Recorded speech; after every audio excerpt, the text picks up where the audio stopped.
Good morning. Glad to see all of you came back after the first week of session. I would like to call the joint meeting of the Senate Finance Committee and the Assembly Ways and Means Committee to order. Welcome to everyone joining us in the committee here in Carson City, in Las Vegas, and online. I am Senator Marilyn Dondero-Loop, and I will be chairing the joint meeting of the Money Committees today. Will the Secretary please call the roll? Assemblymember Anderson. Present. Assemblymember Backus. Present. Assemblymember Brown-May. Here. Assemblymember Dickman. Here. Assemblymember Hafen. Here. Assemblymember Hibbets. Here. Assemblymember Howdegi.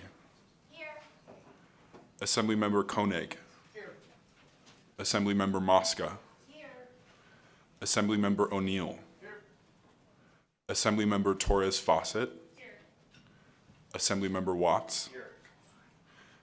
Assemblymember Yeager. Here. Senator Buck. Here. Senator Cannizzaro. Here. Senator Neal. Here. Senator Wen. Here. Senator Stone. Here. Senator Taylor. Present. Senator Titus. Here. Assemblymember Monroe Moreno. Here. Chair Dondero-Loop. Here. Thank you very much. And before we move on to today's budget hearing, I would like to go over some housekeeping rules. First, I would like to remind all of the committee members and the public to mute any electronic devices. And secondly, for those who are providing testimony today, please remember to state your name for the record each time you begin speaking. The meeting is being video conferenced between two locations and also broadcast online, so it's important for us to keep an accurate record. Lastly, if you are presenting or giving public comment, please have a business card and hand that to the committee secretary before leaving the committee room today. Today, we only have one budget item on the agenda for a hearing, and that is Budget Account 4821, Public Employees Retirement System, commonly known as PERS. I would like to welcome Tina Leese, Executive Director of PERS, and I would also like to acknowledge Mark Stevens, Chair of the PERS Board, and Mark was a longtime fiscal employee, so we appreciate your service. Thank you very much. And anyone else that is here to present, please come forward, and when you're ready, please begin.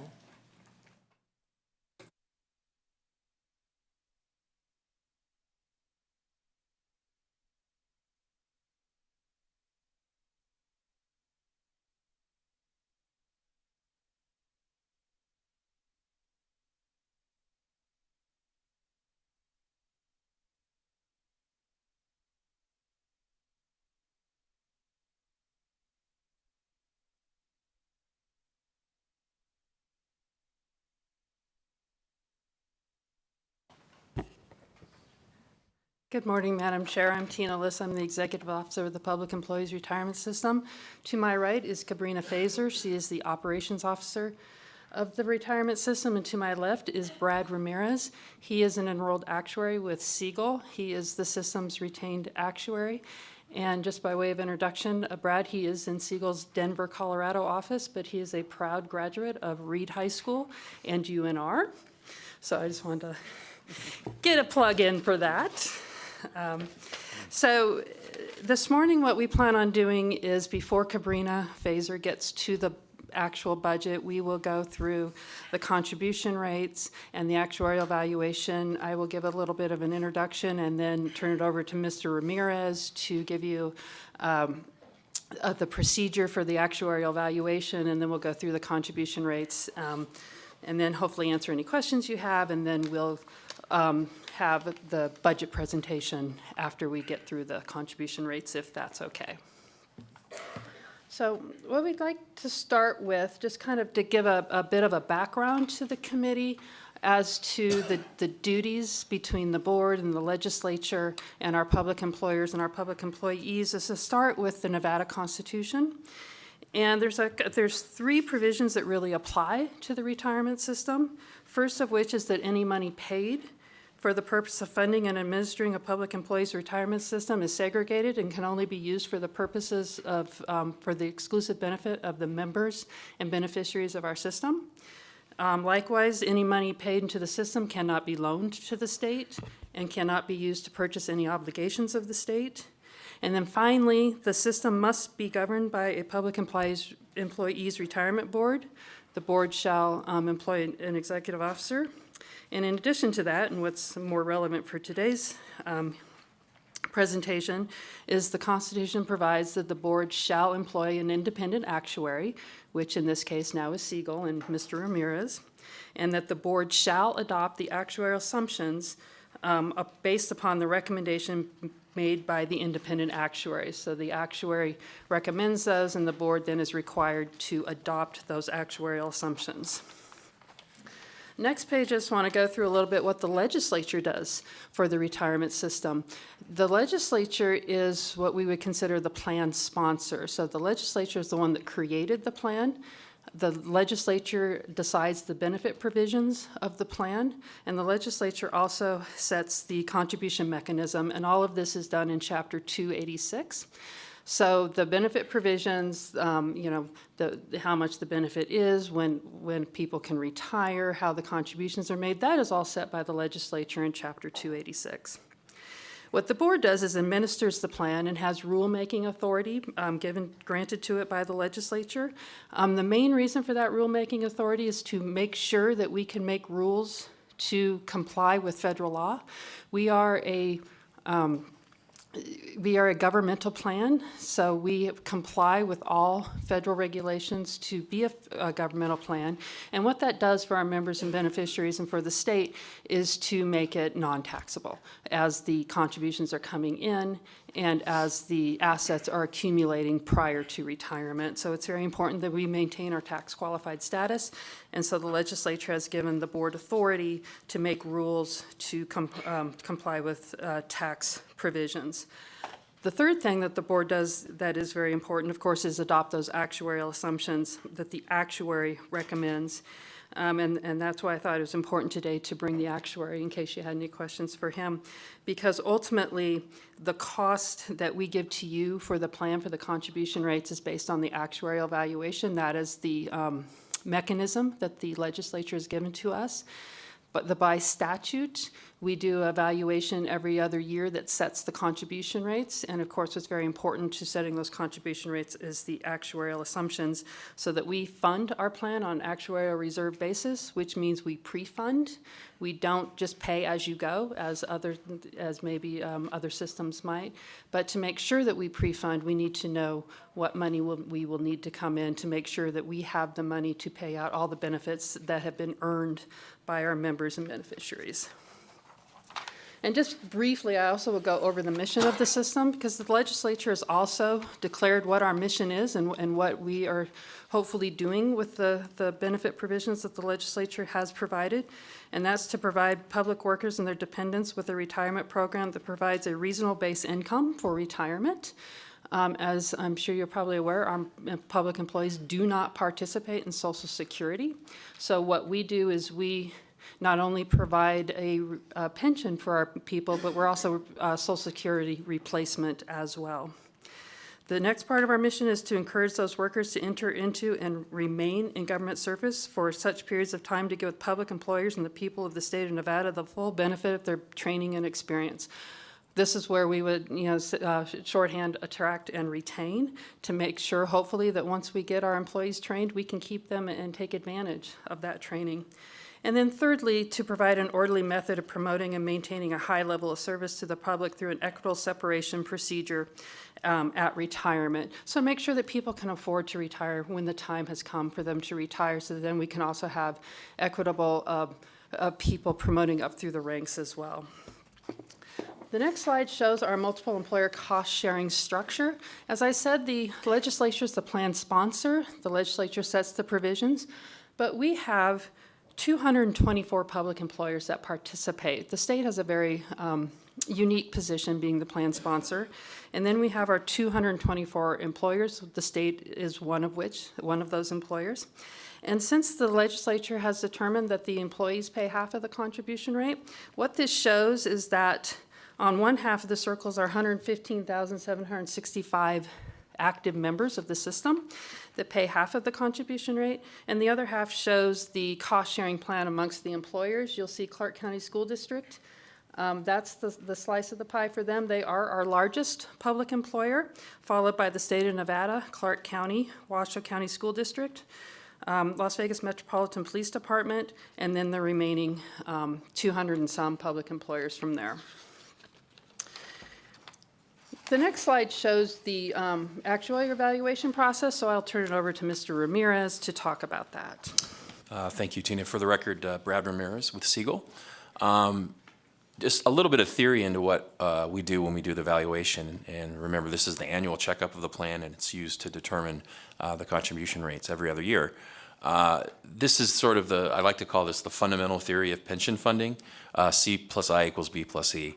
And it basically means that the contributions and investment income at the end of the day have to equal benefits and expenses. In other words, you've promised benefits, you have expenses, and you have to pay for them somehow.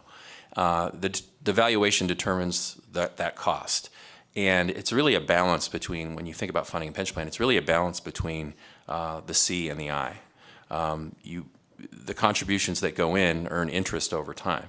And if you do it in a way that is efficient, you will get good benefits out of that contributions, and that I will grow. And so that's the whole idea of having a pension fund. You put contributions away and they grow in interest. What goes into the valuation? We look at the plan provisions, obviously. We project every benefit for every person. We gather the data. Tina and her staff give us, every single person, all of the data that we can use every year. Also the financial data. What's the financial status of the plan? And then Tina talked a little bit about actuarial assumptions. Remember, you think about what we're doing here. We're projecting each person's benefit. We're trying to project what their benefit's going to be. And so if you think about a person who maybe starts at 25, works, or maybe 35, works for 25 years, they retire at 65 and then hopefully live, 30 years after that. It's a long-term proposition. And so the assumptions we make are really, we try and be long-term focus. There's two general types of assumptions. Demographic, which is sort of the rates, that's how people behave when they're in service. So, when they retire, when they terminate, if there's disability retirements, those happen as well. And then mortality after that. After they retire, there's mortality. How long do they live? And as an actuary, I always say, it's most people would think that living a long time is good news. But for an actuary, that means more payments from the plan, and so the plan becomes more expensive. And so, we always have that flip. And then economic assumptions, and these are broader, longer term assumptions, like the inflation, the investment earnings rate, which is also the rate that we discount the liability, so that's very important. And then pay increases are also important. Pay increases are a double-edged sword because benefits are based on pay, so pay increases make, bigger benefits down the line, but they also result in more contributions because contributions are made as a percent of pay. So there's a balance there. So we have a cost method or funding policies, and this is pretty technical, but it essentially is how we allocate service, how we allocate benefits. And the goal of the funding policy is to allocate the person's benefit that they're going to receive over their career.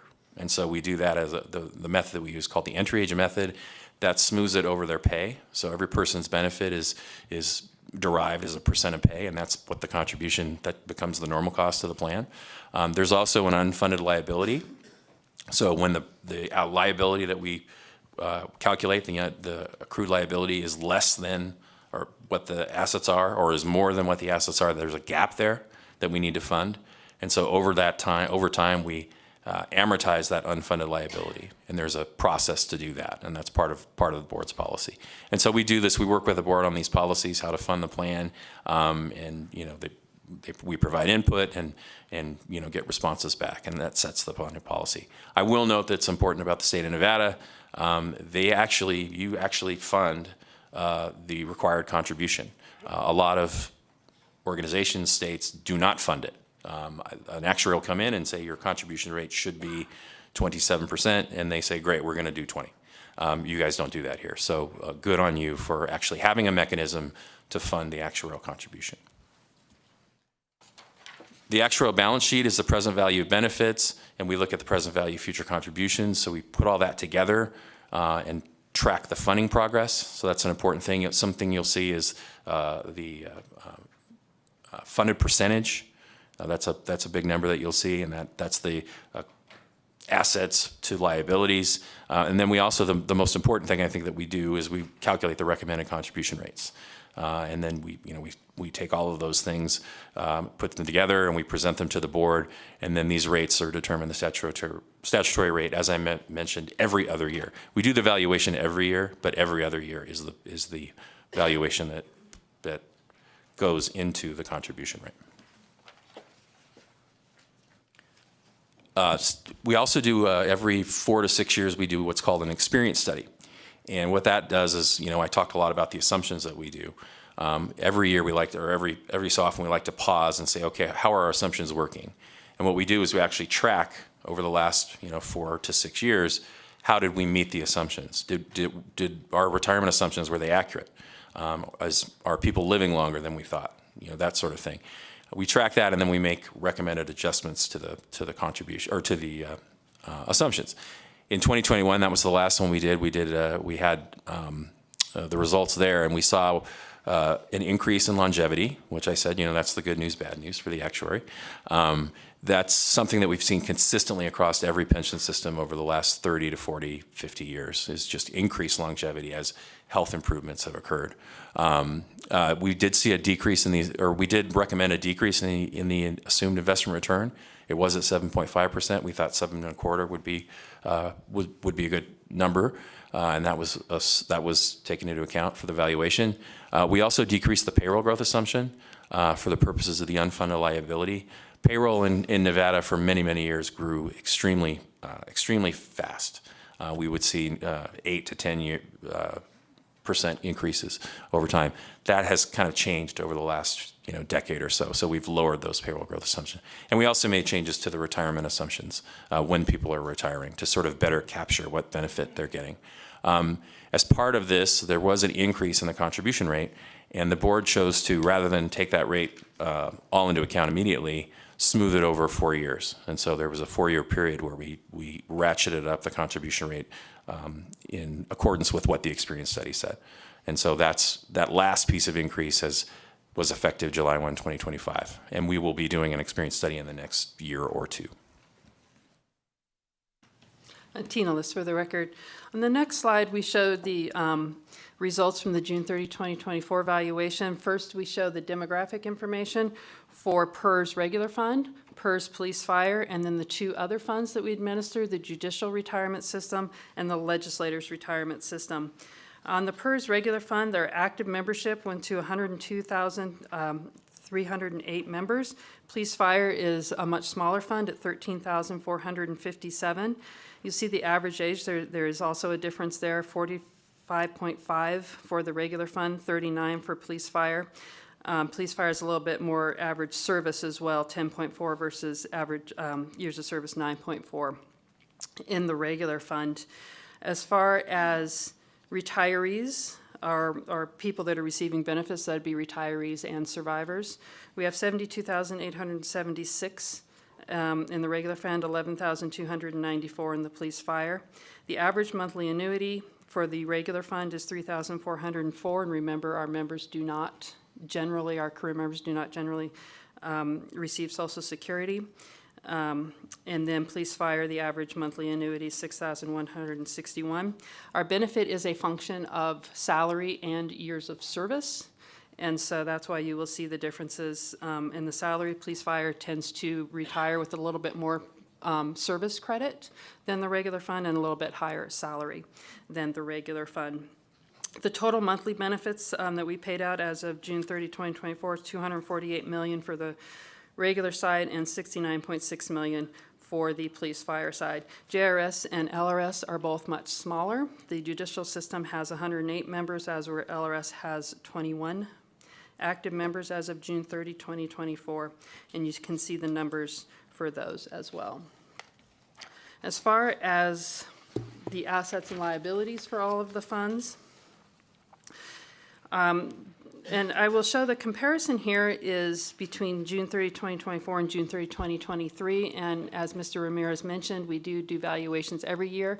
But because it's every other year that's rate setting, for any sort of rate setting valuation, we like to compare from 2 years ago.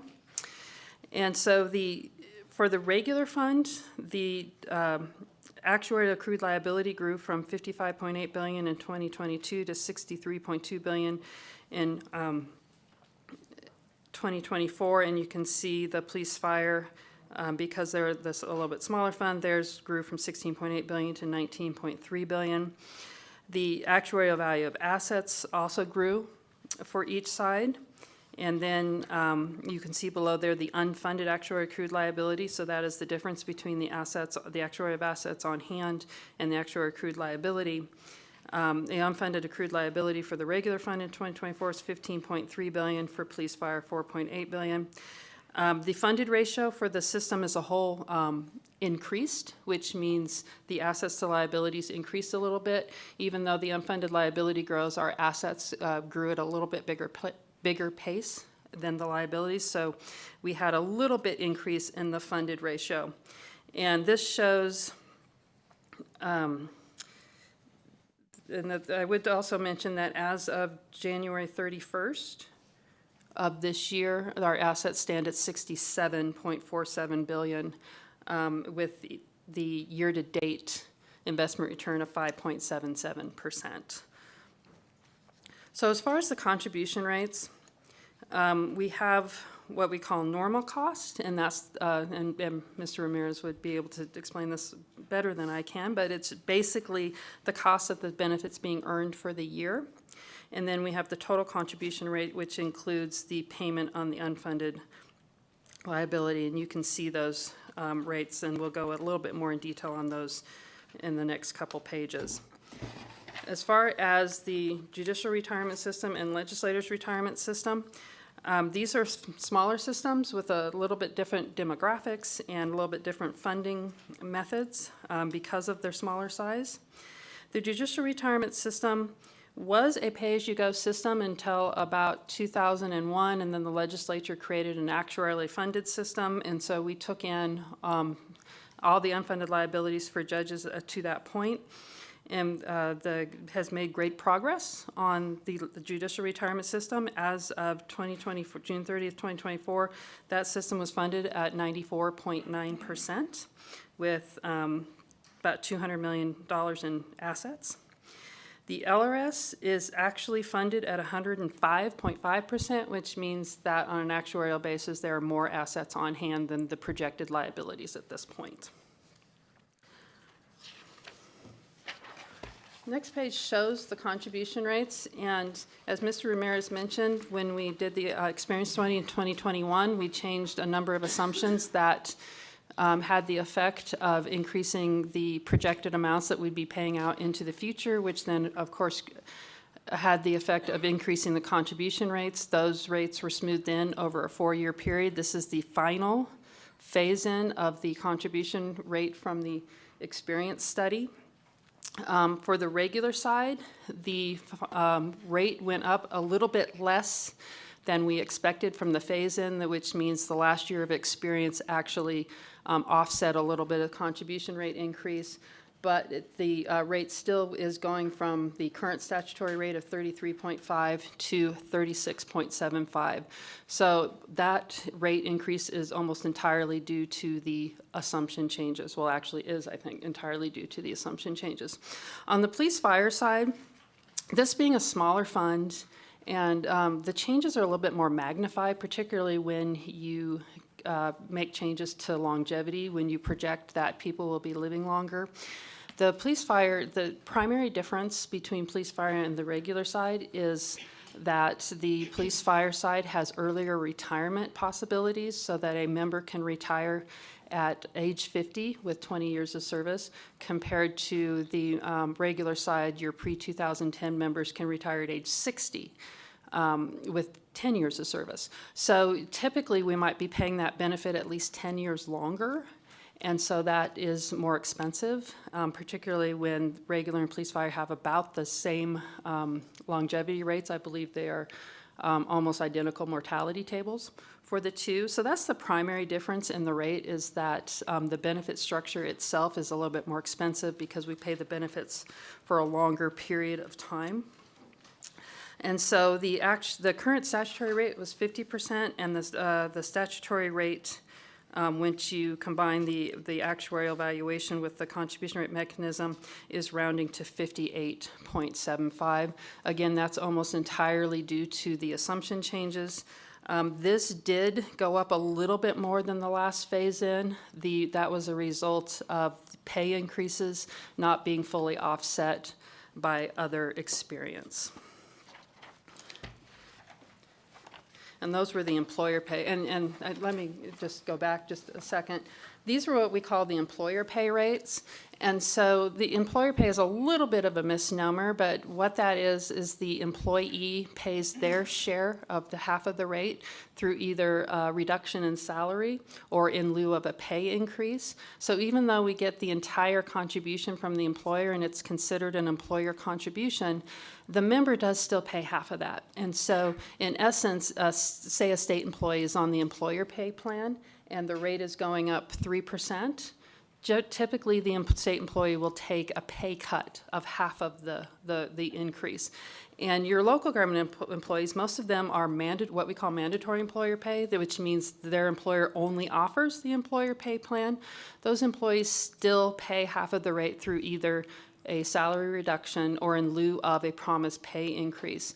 And the advantage to this plan is the fact that because it is technically all an employer contribution and the employee is taking a pay cut for their half, then in essence, the employee portion of the contribution is not taxed. So then when we go to the employee-employer pay, the primary difference between these two is that the employee contribution, they have a higher salary, but they pay their contribution through an after-tax deduction. So and then those employee contributions are also refundable. So for instance, in the regular fund, the statutory rate is 35 currently. In the employee-employer pay, 17.5 to each side, and it's going up to 19.25 on each side. So the employee has a higher salary, but then they get after July 1st, they'll have 19.25 deducted. That is taxed. So in essence, this gives the employee a little bit lower take-home pay than if they contribute under the employer pay plan. But I just want to make sure that it's clear that whichever pay plan they're in, the employee does pay half.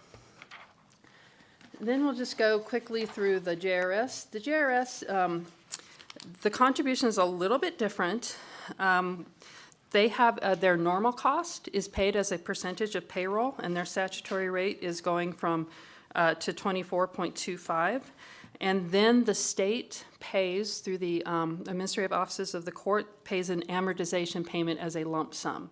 As we're in PERS, it is paid as a percentage of payroll. The judicial plan is paid as a lump sum, and that is approximately $1.7 million per year. And then on the legislator's retirement system, so any legislator that participates in this plan pays 15% of their salary as the employee contribution.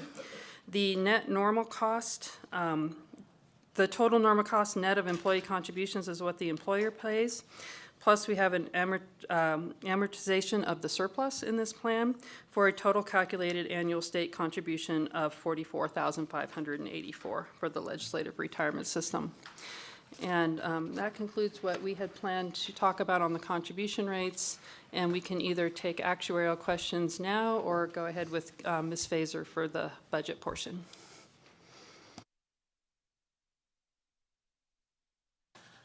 Why don't we go ahead and keep going? We have questions, but why don't we keep going, and then we'll just ask all our questions at the end. Thank you.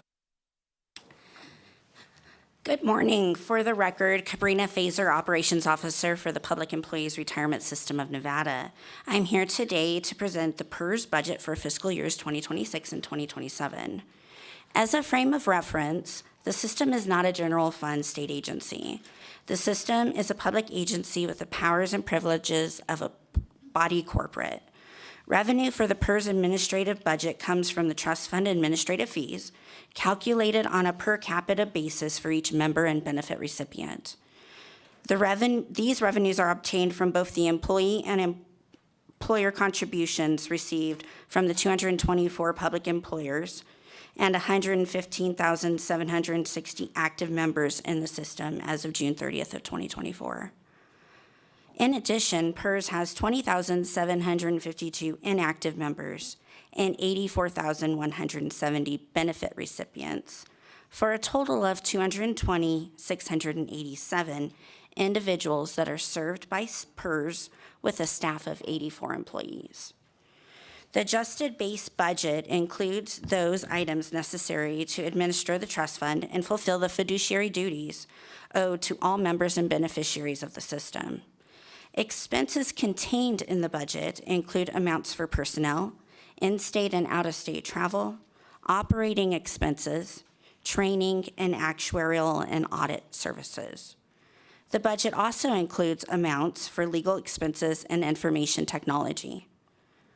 In addition to the adjusted base budget, this budget also contains 4 decision units.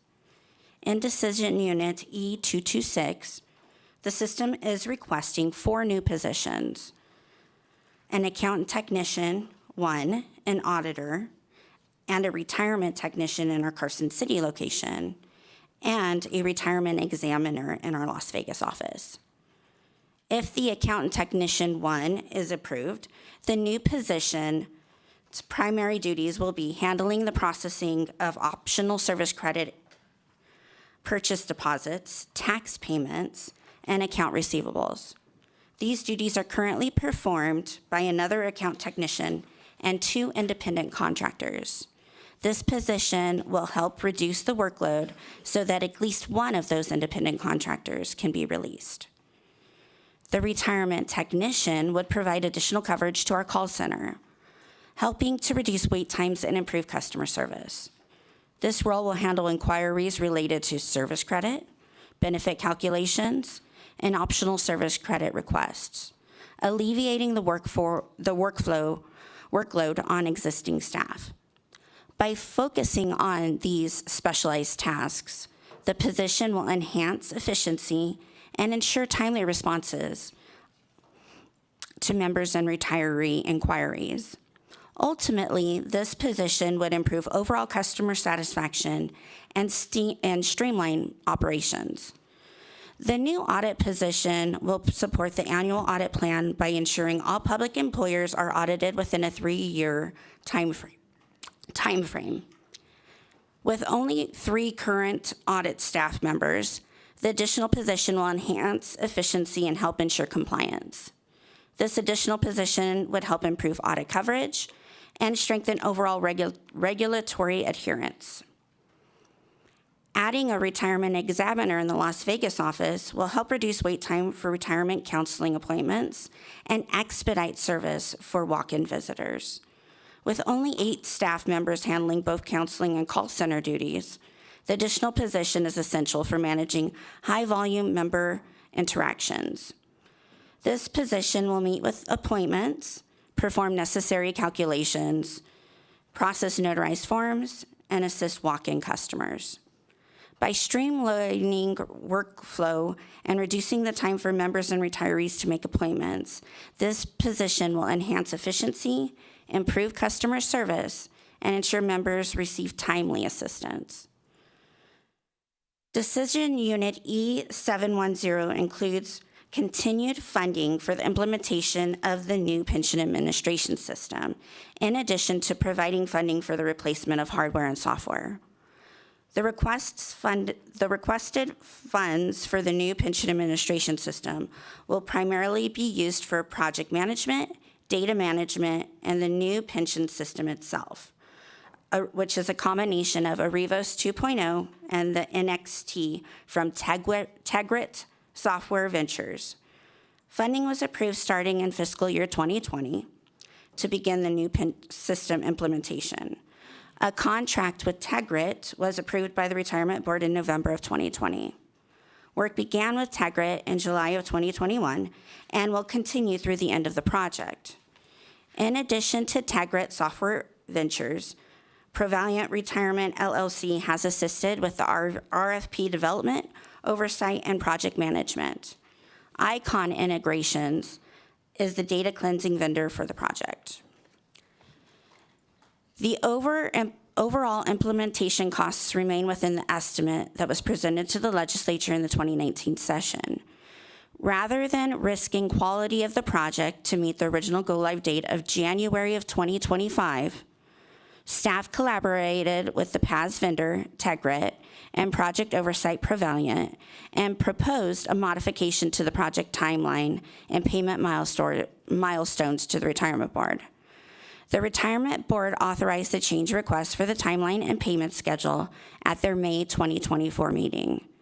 This changes the final deployment date from January of 2025 to June of 2026.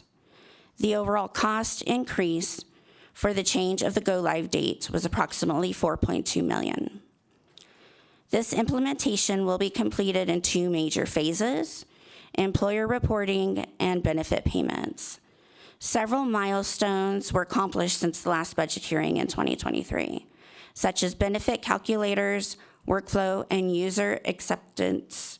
Our user interfaces have been tested and are programmed in the PARIS system, which stands for the Public Employees Retirement Information System.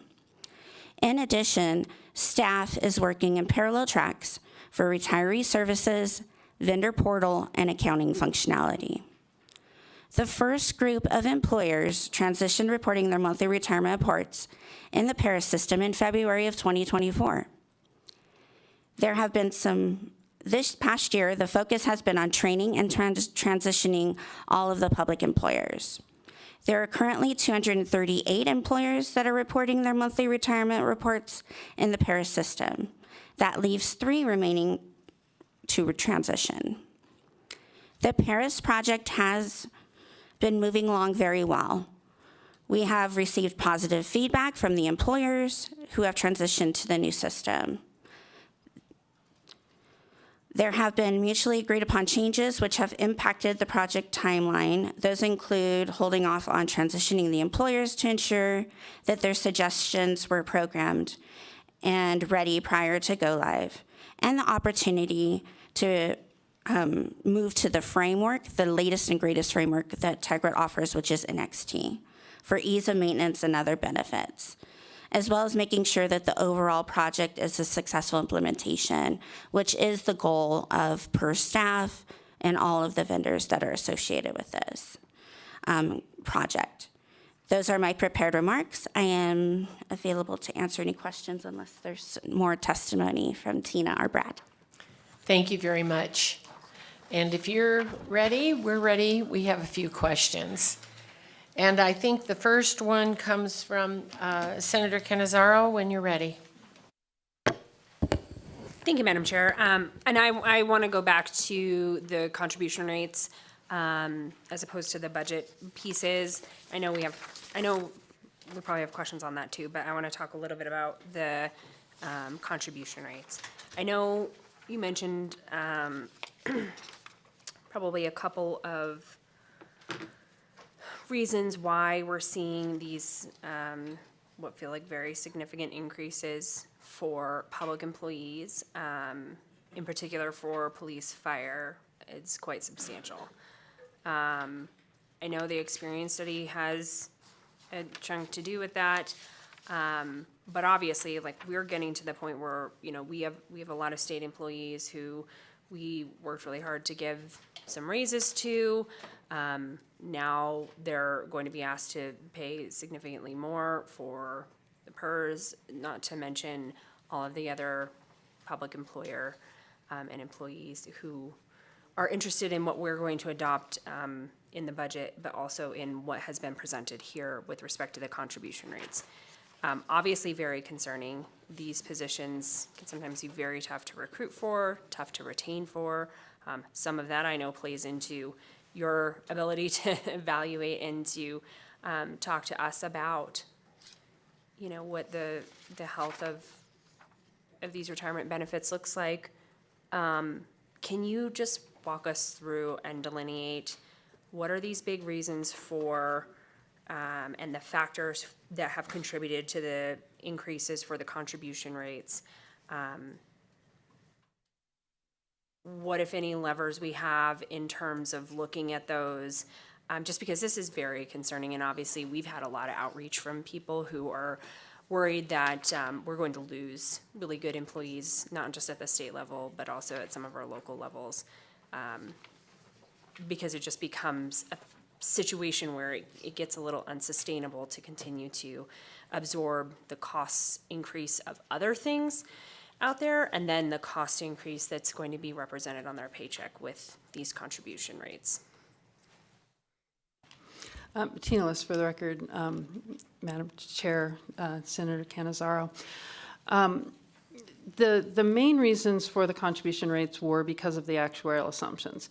And I will back up, and why I did mention the Constitution is that the board is required to adopt the actuarial assumptions recommended by the actuary. The actuary has certain professional standards that they follow. So they have a tight window of assumptions that they can recommend to us based on the experience that we have, particularly in longevity, pay increases, and when people will retire, that sort of thing. So all of that is put into place so that we let the legislature know what the costs of these benefits are. And the benefits, the costs themselves are essentially determined by the benefit provisions that are in place. And of course, the main goal for all of us is to make sure that the benefits, these retirement benefits that our people have earned, that we will have the money to pay for them in the long term. We will be paying these benefits out for 50, 60, 70, 80 years. If a person becomes a member when they're 21 and they live and they maybe they retire in their 60s and they live to their 90s, we have them for 70 years or more. So we want to make sure we have the benefits there. And so we want to make sure that the legislature knows what the actuary projects that these benefits will cost. Ultimately, it is the legislature that determines the benefit structure and also the contribution rate mechanism. I believe that we have a very good contribution rate mechanism right now, and that it pays what the actuary is telling us that the cost of the benefits are. Having said that, the legislature has some leeway to consider things that maybe eases the burden on our employers and our employees, but ultimately make sure that the benefits will be paid. And we certainly can help the legislature with that, if that's a path you want to take. If you may recall, last session we did do some research on this, and there was a bill that was passed by the legislature, ultimately didn't become law, that kind of changed the mechanism. And so there may be other approaches to look at if this committee or the legislature as a whole wants us to do that. But ultimately, we do want to make sure that you know what the actuary estimates the cost of these benefits are, but I'm not saying that the current statutory mechanism is the only way that will get us there, if there are some things that you want us to look at. But the primary drivers were the assumption changes that recognize people living longer, and people living longer is we pay the benefits longer. We have a very good COLA structure in our benefits. It's something that our retirees depend on and need. But our COLA structure is somewhat expensive compared to other states, and so we need to make sure that is paid for as well. And then the payroll growth assumption being lowered, the investment return assumption, those are the causes of the rate increases for the most part. And we just need to make sure that you know what the actuary anticipates the cost to be. We can work on other mechanisms to pay for it. But we certainly don't want to pretend that they don't cost what they cost. No, I appreciate that. And I think everybody recognizes, right, things like people living longer will contribute to potentially a higher rate. And I know you mentioned legislation that we worked pretty hard on. I believe you're mentioning Chair Monroe Moreno's bill that would have allowed for employees to pay I think it was like 1/2 of the normal cost, and there were other details of that bill that would have helped to ease that burden and would have helped to allow for this to not be maybe as aggressive for some of the employees. That was vetoed. by the governor. And so now we're in a position where I think we have, these pretty high costs that we're looking at for employees.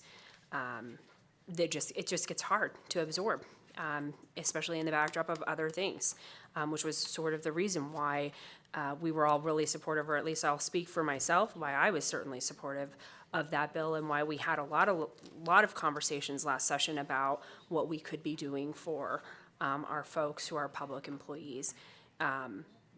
And so I'm curious, I know you mentioned there are a lot of other things that the legislature can do. I'm curious what some of those things may be. Obviously, we did try one that I think would have solved a lot of that. We might not be in this position, but that is not, we passed that and it did not get signed. So, we can certainly try that again with maybe different results. I don't know. Or if there are other things that maybe you can give to us for how we can try to tackle this the best that we can, recognizing that obviously we want to continue to provide benefits for folks who have worked and who have retired so that they can retire with dignity. And that, I think, is a promise that we owe to them as well. So I don't know if you can talk about any of those today, or if that's a conversation for later, but I would be very curious in what some of the things are that we can do to help ease that burden. Tina List for the record, Senator Canizaro. We certainly would be very happy to work with your staff. That might be the best approach to give some ideas. We can go back to some of the ideas we discussed last session that ultimately that didn't move forward because move forward with a different approach. Be happy to. We just always want to make sure that everyone understands that if you don't pay what the actuary is saying you need to pay today, that may create costs further down the road. But there are also ways to kind of alleviate that and have a balance between making sure you're paying for your benefits, but also making it affordable for your employers and employees at this time. So ultimately, I think if we could work with your staff rather than kind of coming up with things kind of off the top of my head right now, that might be the best approach. And Mr. Ramirez may have some comments as well. Brad Ramirez for the record. Yes, I mean, there are every state has, and almost every public entity has a different contribution structure. So there's lots of examples out there that we can look at to discuss. So Siegel will be happy to work with you on that. Thank you. I appreciate that, and hopefully come up with some solutions that will not get vetoed so we can help keep some of these employees, especially our police fire guys out there who are doing a lot of good work to keep this state safe. Thank you, Madam Chair. I may have some additional questions, but I'll turn it back over to you. Thank you. Thank you very much, and thank you for the questions. I believe Senator Nguyen, did you have a question on this? I do. Thank you, Chair. I have some questions. Just I think it would be helpful in understanding how this experiential study takes place. I know that there were some legislative cost savings type of things that were implemented in 2010 and also 2015 that reduced some of the benefits for employees. And ultimately, I think we'll probably see some long-term savings. Can you kind of describe how those cost-saving measures that were taken over the last 10 to 15 years, 20 years now, been implemented and made a difference in what we're seeing here today? Tina List for the record. So the benefit changes made so we have essentially what we would call 3 tiers. One is for members that first became members on January 1st, 2010, and then another one for July 1st, 2015. So one was enacted by the 2009 legislature, one the 2015 legislature. Because the benefits are earned benefits where our members pay contributions for, by Constitution, and there's a significant case law in this regard, benefits cannot be changed for current members or current retirees. So when the legislature changes the benefit structure, that goes in place for new hires only. And so The 2010 changes, 2015 changes only were for new hires. And so it takes a significant amount of time for the cost savings to roll in, because these are people that aren't really going to retire too soon after the changes are made. We do see some 2010 retirements and actually a few 2015s. But it takes a while to kind of change your membership out so that the benefit reductions are put into place and you see the cost savings. Where you see the cost savings on those now is that normal cost component, the cost of the benefits being earned. That has been coming down a little bit. Typically, and not necessarily every year, but typically that normal cost comes down just a little bit, and that is the effect of those benefit changes rolling in. But, so we are seeing some effect, but you're not going to see a large effect of those benefit reductions for probably a few more decades, would be my guess. May I follow up here, Chair? Yes. And going back to that study, it's done every 5 years. And so my question is what kind of backward analysis that is taken to see how accurate those studies have been? We're going into the 2025, so we're going to be starting this again. I guess, what is the accuracy and what kind of, are they accurate, or we finding there's a lot of disparity? Do we end up realizing that we increased things too much and we didn't need to do that? And some of the assumptions and the numbers that those actuarial studies are using, are those numbers that they obtain, or are they all provided to them by PERS, in the board? So it's kind of Multi-part question. multi-part question. For the record, Brad Ramirez. I'll tackle the second one first. We are given the data from the system, and then we have a computer system that we use to project the benefits. And so that projection is what is the basis for the liabilities and all the calculations. So we work in tandem, but essentially we derive those calculations using their data. So that's number two. And then number one, every year we do an analysis, we call it gain loss analysis. And essentially what we do is we take a look at the previous year and we say, okay, we expected, according to our system, we were supposed to get 1,000 retirements, but there were only 900. And then what we can do is put a value on that, a liability value on that. And we do that for every decrement. We do that for mortality and disability and withdrawal as well, and also for payroll growth. And so we can see sort of how accurate we were over the previous year. And typically, I think in the last couple of years, we've been, because of the assumptions have been changed, we were actually more accurate in the last 5 years than we were in the previous 5. I'd have to go back and look at the numbers exactly.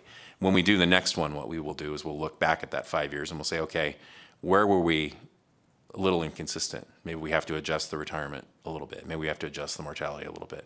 And that's part of that process. Thank you. And I look forward, I'll reach out offline.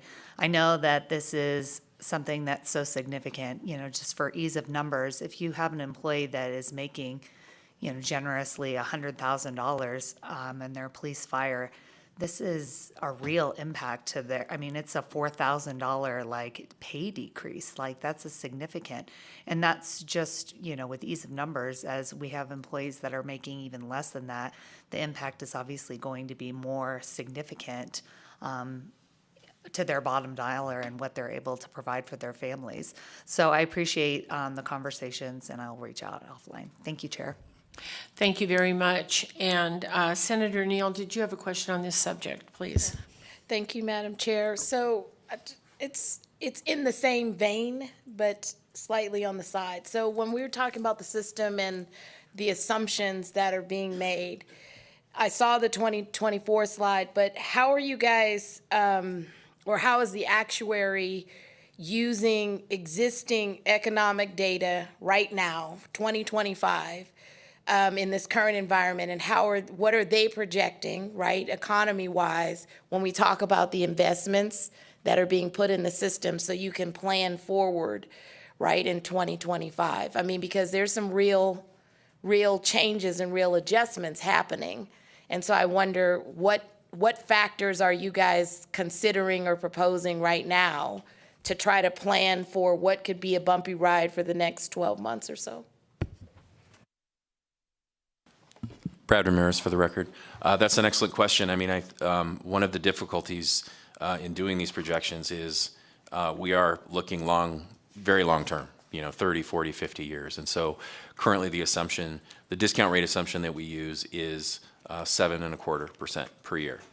But we realize we're not going to earn 7.25% every year, that we're going to have up years and we're going to have down years. But we feel, based on the analysis that we've done of the asset mix of the plan, going forward over the next 30, 40 years, that 7.25 isn't a reasonable assumption.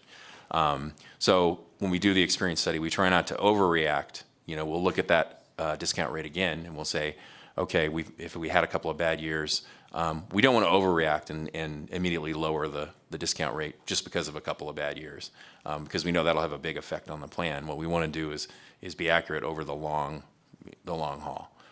So I don't know if that answers your question. I'm happy to follow up with that. Can I have a follow-up just really quick? Yes, please. So I get the, don't overreact, but think long-term, but when you guys do the analysis, are there trends or moments when we look at this 30, 40-year projection, let's say we go backwards, have we seen an environment that is similar to the one we're in now, in this environment where you can at least have, it's like the looking glass self, right? You're able to see, because 30 years ago there was a trend, or 20 years ago there was a trend that had very similar economic turmoil, economic jolts, different than the pandemic, right? Different than the 2011 recession, because this is different factors globally, yes? And so is there something that you can go back to say, all right, we might need to react just a little because here's a common thread, trend, and economic behavior that we might have seen 30 years ago, right? It could have been Reagan era, whatever. The point is, you get what I'm saying. Brad Ramirez for the record. Unfortunately, the markets are so complicated that it's very difficult to find, the same conditions over and over. They rarely repeat, and you mentioned, the pandemic is a perfect example. It's something that no one really anticipated, and it had a huge effect on everything. We did actually, at the last experience study, we did lower the discount rate because we thought that the 7.5 was a little bit too aggressive given the mix of assets in the plan. And so we worked with the plan and we actually lowered the discount rate at that point to 7.25. So we'll see when we do the analysis again, it may be that, we see something that indicates we need to lower it again. But that was, we typically make very small adjustments when we can, because we don't want to have to come back to you guys again and say, oh, we're going to raise the assumption now. We lowered it last time, we're going to raise it again. So we try and be very cautious.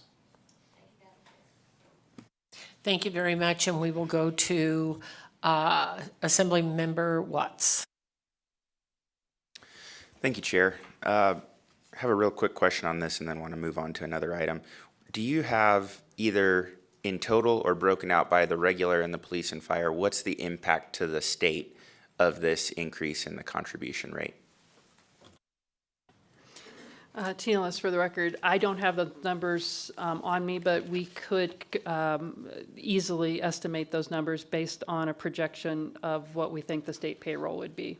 Thank you. That'd be great. And then I'd like to move on to E710, the new pension system. Can you give us a little bit more information on why the modernization project's been delayed and why we're seeing the increase in costs for the project? Thank you, Assemblymember Watts. Cabrina Fazer for the record. So initially, we were looking at having employers transition earlier than they did. With their input and looking at globally how that implementation would occur, that was delayed, which has created somewhat of a delay. And then also, we have this employer advisory group. And so with that, the employers let us know of any concerns, any suggestions that they have for programming, are things that they also go over what's gone well and any changes for implementation. So that's been a valuable resource. We definitely, with this programming of this new system, want to make sure that it's something that all stakeholders can utilize and that it will be something that we can use long-term rather than having to keep making upgrades. And so we're taking all of that into consideration. In addition to that, whenever we do our requirements meetings, what we're finding is whenever we first gathered the thoughts behind those, what we call our commitments or what we wanted implemented into the new system, they're more complex than we had originally thought. We handle things differently than other pension plans throughout the nation. And so, we all do the same type of work, but we do it a little differently. And so getting the vendor up to speed on how it works for Nevada and what's going to work for Nevada long term has taken a little bit of a longer time frame on that. And so those are kind of two of the main reasons I can think of. But the overall goal is just that this is going to be taking away a lot of the pain points of our staff. Right now, we work on spreadsheets and verification. We want all of those embedded and able to calculate within the pension administration system. And so some of those thoughts or ideas, getting them programmed is taking a little longer than expected, but we are extremely happy with the quality of the product. Thank you, and I think we're all excited for the benefits and efficiencies that's going to provide. I think you really helped provide some context and explanation on the delays. Can you talk a little bit about the increase in costs, the additional $4.2 million that's projected for the project?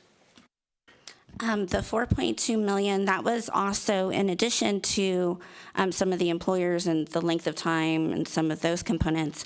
We also upgraded the framework. So whenever we first started contract negotiations with Tegrit, they were using Arrivos 2.0 was their framework. They upgraded it to the NXT, and so that was also embedded in that cost. And what that'll do is make it so that there's more streamlined processes. Also, everything to do with our Phase 4, which is our benefit administration, is in that newer, better programming unit. And so then we won't have to go live then do an upgrade. So that was kind of one of the thoughts behind that as well. Thank you very much, and we'll go to Assemblymember Mosca.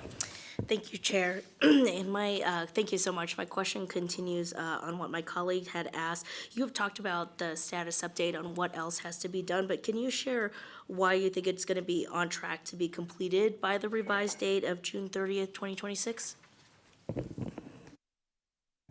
Thank you for the question, Assemblymember Mosca. Cabrina Fazer for the record.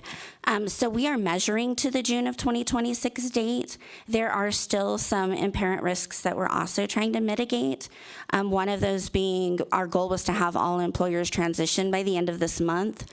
We have 3 employers that aren't going to meet that goal, 2 of which are in that top 5 our largest employers. So there's that as well that we are tracking to. And then also, as we continue to program some of the functionality, if we find that there's more complexity, then we might have concerns. But right now, we are just kind of trying to mitigate those risks, and we're still trying to track to that June of 2026 date.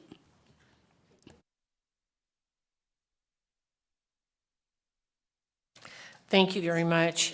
And I believe Senator Nguyen, did you have a question? It was answered. Thank you. All righty. Then we will jump to Assemblymember Backus.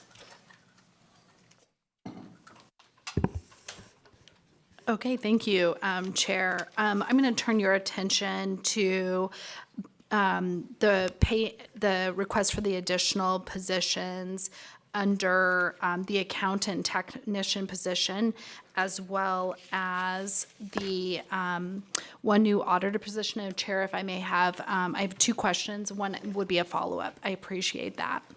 One, with the new auditor position, how would the addition of the one new auditor position improve the efficiencies and effectiveness of the system's compliance department? Thank you, Assemblymember Bacchus. For the record, this is Cabrina Fazer, Operation Officer for Nevada PERS. The new additional auditor position, I think as I mentioned in the testimony, it's currently a staff of 3. We have 224 public employers. We try to keep them on a 3-year rotation. Right now, one staff member dedicated to do that is a huge undertaking, and it's hard for them to adhere to that goal. The reason we try to keep our employers within that 3-year rotation is that's an average compensation period. So we want to make sure that they're reporting accurate, only wages that are eligible for contributions, because that in turn is what we're going to calculate benefits off of. So that'll make it a more manageable amount of audits for 2 people to handle rather than just the one individual. And then my follow-up to that is because it does seem like that one individual is doing such a good job meeting the 3-year audit rotation deadline. If you weren't awarded this additional position, do you think that one staff member would not be able to timely complete the audits in the 3 years going forward? The one staff member is currently utilized in order to do other audits as well. And so the additional audit staff would help. So there would be someone else to verify. In addition to the employer audits, we also do final benefit audits, optional beneficiary audits. It's a lot of work for a staff of 3 to adhere to what their audit plan that they present to the board. And so this will just help make it so that we can help retain the staff and not overburden them with so much work to be performed, and also look at some internal audit structures and utilize some best practices in the field that I think we're not adhering to currently. Thank you so much for that, Candace. And then my next question is about the other accountant technician position. And with that, please confirm that because I understand there's 2 contracted positions right now doing that work. And so what we're asking is if you can confirm that if the accounting technician is approved, the 2 contract staff that are currently supporting the duties that will be assigned to the accountant technician will no longer be needed. Thank you for the question. Cabrina Fazer, for the record, yes, that is accurate. The goal is to get, not have to utilize one of those independent contractors if we get that additional position. Okay, you said one of those. I think there's 2 contract positions. Are you going to eliminate 2 or just eliminate 1 and keep Just the the other one at this point in time. We'll know more once we fully transition into the system, because the other independent contractors utilized while the staff member is in meetings are working with the programming requirements. Thank you so much. Thank you very much, and we'll jump over to Assemblymember Anderson. Thank you, Chair. So with that answer, it made me start thinking about the retirement technician as well. And so I think you mentioned, or there's some information out that there would be a new retirement technician position and a new retirement examiner position. Would that reduce the wait time then for our customers to receive that service? Thank you for the question, Assemblymember Anderson. This is Cabrina Fazer, Operations Officer for Nevada PERS. So the retirement technician would be more of our call center. So that would be housed in our Carson City office. We have quite a significant amount of phone calls that we receive, and so we want to make sure that that is streamlined and that people are that calls are answered in a more timely fashion. If there's any staffing, anyone out sick or anything like that, we don't have a lot of backup or coverage, and that implements that call center. So an additional resource would be very valuable in order to get our members and retiree the information that they need in a timelier fashion. So do you want me to follow with the retirement examiner? Okay, so the retirement examiner would be in our Las Vegas office. Currently, we have a small staffing, and in addition to the call center, they also meet with walk-ins, and they also meet with counseling appointments. This additional position would help cut the wait time for the appointment scheduling, which could sometimes be about 2 months before they can be seen. So we're hoping to help cut that. In addition to that, we require forms to be notarized, a lot of different forms. So our walk-in traffic has, I want to say, doubled in the last 2 years as far as people waiting to be seen, either to get a notary or to just ask simple questions. If they can't get in for 2 months, they're going to walk through the doors. So we want to make sure that we have people in order to assist them. Thank you so much for that clarification that, in fact, it is going to help with wait time, and that also there are different classifications, basically, is what you're telling us. So thank you, Chair, and I also want to just make a really quick comment. I've had to be one of those people that called, and you guys have always been very polite, so thank you very much for that professionalism. Thank you, Chair. Thank you very much. And we'll go to Assemblymember Hafen. Thank you, Madam Chair. Thank you guys for being here today. I do, if it's okay with the chair, I have about 3 questions that I'd like to ask. 2.5, go ahead. 2.5, I'll merge one into a half. I want to talk, I know we've spent a lot of time talking about the police and the fire, and please correct me anytime I misspeak, but I think that you said that they were retiring 10 years sooner. They retired at about the age of 50 instead of 60 for the regular employees. And then you said that that means that we're basically paying for an extra 10 years of their retirement. However, when I look up Google and take Google for what it's worth, it may not be the most accurate source, police and firemen are actually living a lifespan of 10 years shorter. So that my calculation would be is that their retirement should be about the exact same length, even though they're retiring 10 years sooner. And so when you guys do your formulas, how does that factor in? Or is that being factored in at this time? Tina List, for the record, I'll start and then Mr. Ramirez may finish. So when I said the 50 and the 60, that's the eligibility. And so I can't tell you for sure that's exactly on average the difference in the retirement, but that's the difference in the eligibility for most of our folks. The police and fire is first eligible at age 50, regular at age 60, now 62 with the 2010 and 2015 tiers. As far as the longevity, and Mr. Ramirez will comment more, we do our experience and our assumptions based on our plan's experience. That's the point of the experience study, is to look at our own experience and how that compares to our assumptions. And our experience in the most recent couple experience studies, and Mr. Ramirez can elaborate, is that we have our police, fire, and our regular on basically the same mortality table, because that is our experience, that our police and fire and our regular are living about the same or have about the same longevity. And Brad Ramirez, for the record. Yeah, I'll just echo that. We haven't seen any kind of a difference that huge in the mortality between the two groups. They're as Tina said, our experience since we've been tracking it, they are very close in mortality. Thank you. And so, Madam Chair, I'd just like to put on the record that Google is wrong, and that our state employees are living just as long as our police and firemen. So thank you for that. And then I wanted to touch on That was your half.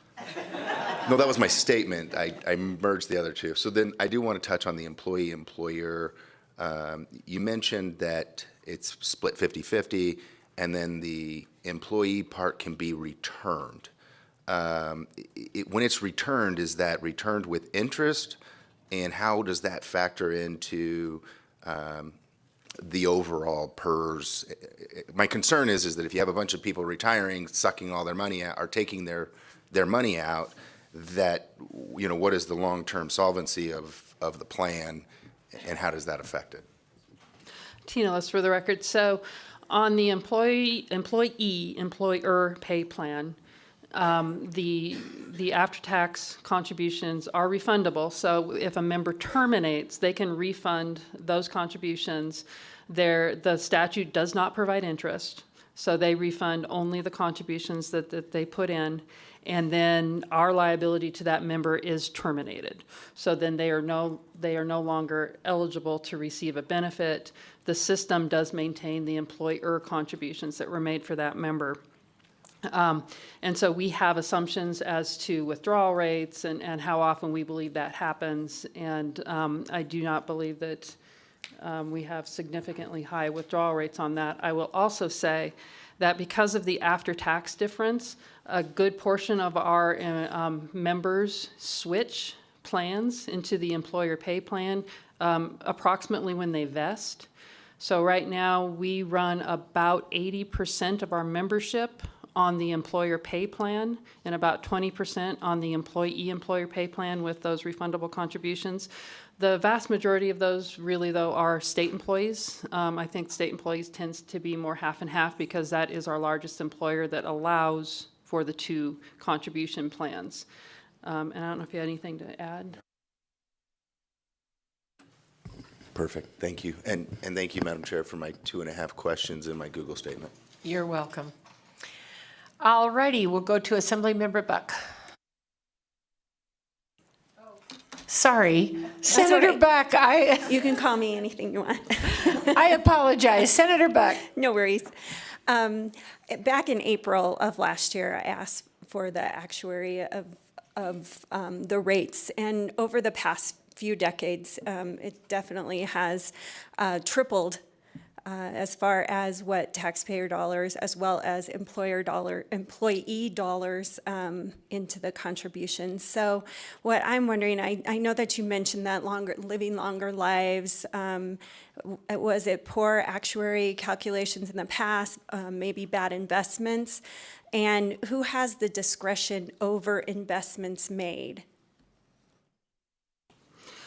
Tina List for the record. So the investment program itself has done fairly well. In 1984 is when we started going to what we would call market value. Prior to that, it was book value, so it is a little bit more difficult to really compare the performance.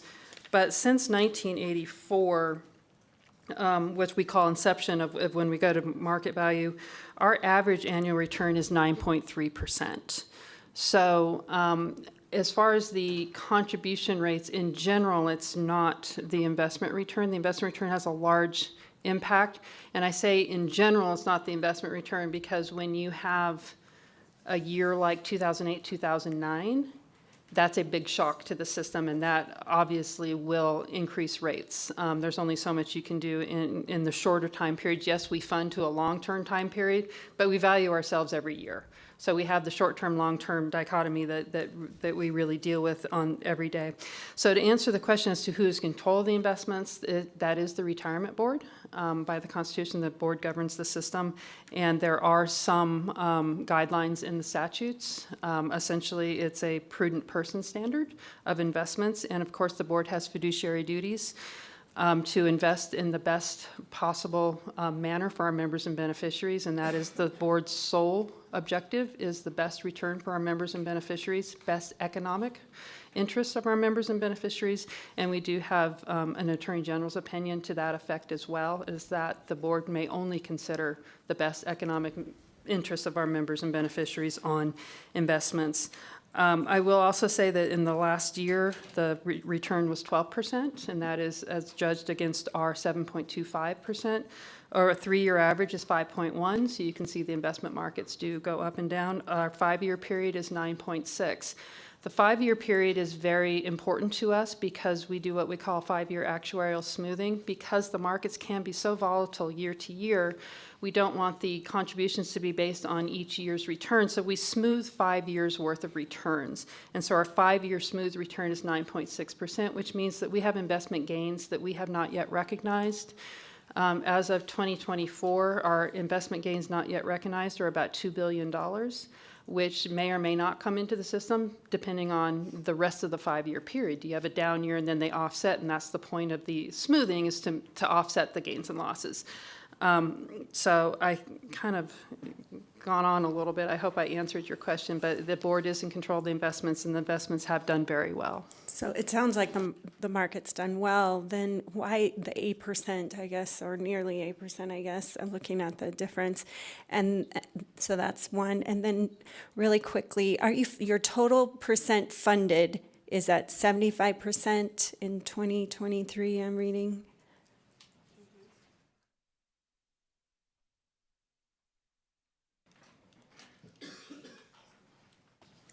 TLS for the record, it's 75.6 as of 2024. And I guess to just go a little further on your question, it is the other assumptions, and the 2021 experience study made some very large changes to the assumptions that needed to be made based on the experience, and the largest of which was the mortality, but it was also the payroll growth. The payroll, our contributions are made as a percentage of payroll. And as Mr. Ramirez talked about before, in the 70s, the 80s, the 90s, and the first part of the 2000s, we had very large payroll growth. And when your contributions come in as a percentage of payroll, you're getting more money in than you're actually expecting when you beat that payroll growth.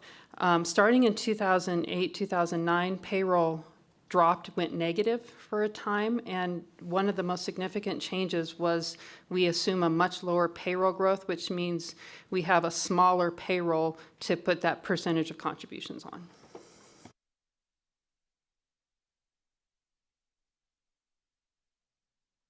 Is that it? Thank you very much.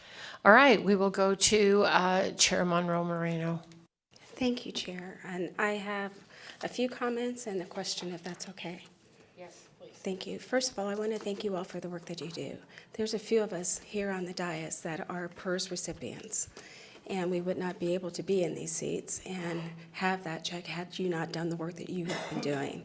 And the question about our officers living longer, thank God we are, and we're part of the problem that we are.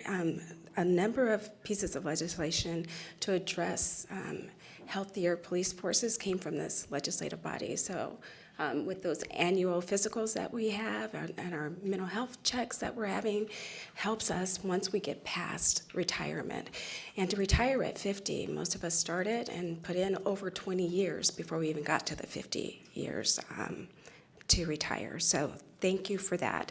And also for the smoothing. So when we look at it, yes, there's a jump that's going to happen, but looking at the 5-year smoothing makes it a little easier for employees to know what's going to happen. So I appreciate that as well. But my question is, I've sat here and listened to your presentation, and I went through our backup documents. Was there any part of your presentation that I missed that you stated that there were poor investments in previous years? I don't believe I heard that, but did you state that and I just missed it? TLS for the record, I do not believe I mentioned the investment program specifically, and I don't believe that we have any poor investments or poor returns as compared to our peers. I mean, obviously there are market conditions that make lower returns, but no, in general, our investment program has done very well. I just briefly, and I hadn't really planned on talking about the investment, just briefly, we are indexed over all public markets, so that means that we're indexed to the S&P 500. We do not have exotic investments. We don't have hedge funds. We don't, I don't even know what other type of exotic investments that's, we don't have commodities. We don't have infrastructure. We have your U.S. stocks, international stocks, U.S. bonds, and we have some private real estate, we have some private equity, and then we have a small allocation to cash. So as far as our assumption goes, our investment program has performed as we would expect it, and at times better than we would expect. Thank you so much for that clarification. I just wanted to make sure that I had heard it correctly. This is a huge jump, right? And I understand the reasoning, just don't like the outcome. So I'm going to ask that you and I get together and perhaps look over some options so that it would be a little easier on employees. Tina Lister-Lecker, we'd be happy to discuss any options that you would like to. Thank you. You saw one of the options that I had last session, but unfortunately, that got vetoed. And I think had that passed, we wouldn't be here today.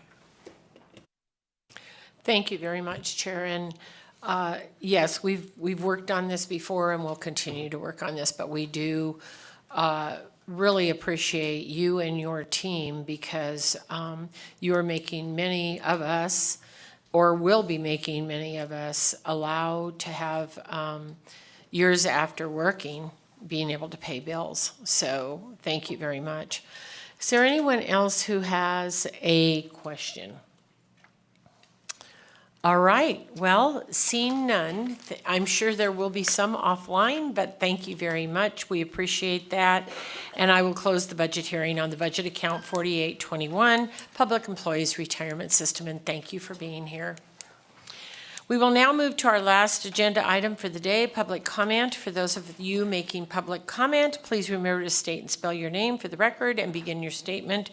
To call in to provide testimony for public comment, you are going to dial 888-475-4499. When prompted for the meeting ID, it is 862-6383-4613, and then press pound. When prompted for a participant ID, please just press pound. The calling information is always on the agenda. So I will begin today in Carson City. Is there anyone who needs or would like to give public comment here in Carson City? Please come forward.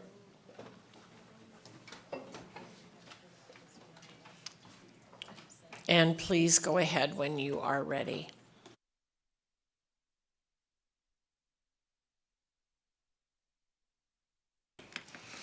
Good morning, Madam Chair and members of the committee. For the record, my name is Tess Opferman here on behalf of the AFSCME retirees, Chapter 4041. We entirely understand the concerns with regards to increasing rates. However, we want to emphasize the importance of a secure and safe retirement system. Retirees are dependent on PERS. Many of our retirees receive no money from Social Security or other retirement sources. This means they are wholly dependent on their PERS benefit. We want to applaud PERS for their disciplined investment approach and for successful investment returns. Our retirees are exceedingly grateful for their efficient work with very little overhead.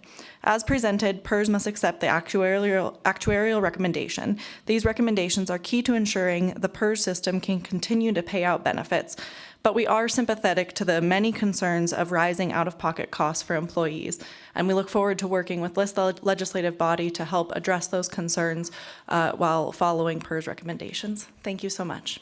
Thank you very much, and go ahead, please. Good morning, Chair Monroe Moreno and Chair Dondera-Loop and members. Kent Irvin, ERVIN, for the Nevada Faculty Alliance, the independent statewide association of professional employees of our public colleges and universities. PERS is an efficiently run agency achieving investment results better than peers with very low expenses. Their software systems upgrade is going pretty well, better than upgrades at other agencies we have seen. PERS, as we have heard, is required by the Constitution and statute to follow the actuarial assumptions on contribution rates. But the more fiscally conservative assumptions from the actuary have led to the large increases in contribution rates, placing a big burden on state employees and the state budget. To cover the 1.75% increase in regular employee contributions with inflation running at 2.5 to 3%, cost of living adjustments of 5% in FY 2026 and 3% in FY 2027 are needed just to maintain the purchasing power of take-home pay for state employees, including NSHE classified staff and faculty, after the historic catch-up COLAs last session. Our written submission contains details. Thank you. And thank you. Go ahead, please. Yes, good morning, Chair Dondera-Loop, Co-Chair Monroe Moreno, and fellow committee members. My name for the record is Terry Laird. I'm the Executive Director at RPEN, the Retired Public Employees of Nevada. We represent all public employees and have nearly 7,000 members in 17 chapters statewide. We are here today in strong support of Nevada PERS, and we congratulate PERS for another great year. We also recognize that PERS follows the recommendations, as you heard, of their actuary as they look to continually fund the benefits earned by all current retirees. We also realize that those rates have continued to grow at an excessive pace to some employee groups, especially entry-level employees. And we realize that this legislature may be asked to address those rates through potential increases in salaries and benefits. RPEN supports any relief that may be possible and would hope that an acceptable solution to these escalating contribution rates can be found. RPEN was founded nearly 50 years ago, with our mission being to protect and maintain the pensions and benefits earned by all public employees, and that mission remains top of mind still today. Thank you. Thank you very much. Anyone else here in Carson City? Seeing none, we'll go to Las Vegas. Las Vegas, anyone in the audience? Seeing none, we'll go online, and when you're ready, PPS, go ahead. Thank you, Chair. The public line is open and working. However, there are no callers to provide public comment at this time.